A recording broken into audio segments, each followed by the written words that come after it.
Good evening, everyone. Well, hockey is right around the corner here in the Upper Peninsula. And first, let's check in with the Berry Event Center at NMU.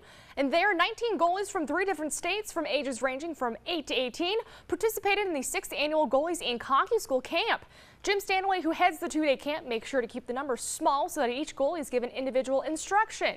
He says the main goal of the camp is to teach these kids the proper stance and techniques, along with the basic foundations of goaltending through repetition.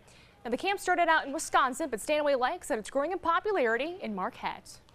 For this camp, I'm being a Marquette native, I was really excited to try something up in Marquette last season, or last summer, and to have the numbers and people support, what I do, and have more people show up this summer is really kind of a special feeling for me.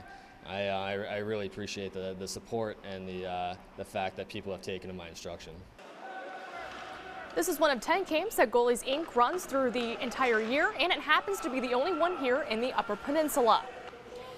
And the Upper Peninsula International Raceway in Escanaba had a full slate of action over the weekend, but the crowd was hushed during a heat in the 600 micro sprint. Number 7, Joey Schmidt, appeared to have some mechanical problems, and he crashed into the wall of the far side of the track. Emergency crewers were quickly on the scene to assess him, and after about 10 minutes, he was placed in a gurney and transported to OSF St. Francis Hospital in Escanaba. And of course, he waved at the crowd, letting them know he was okay.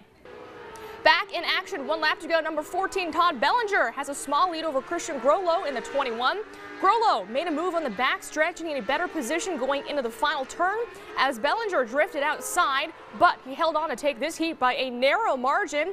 Bellinger was second in the point standings going into tonight's racing. A very nice crowd, probably more than 1,500, turned out to watch tonight's program. We check in with a modified heat. Number 2, Matt Valakett, had an early lead, but like the previous heat, there's a caution flag slowing progress.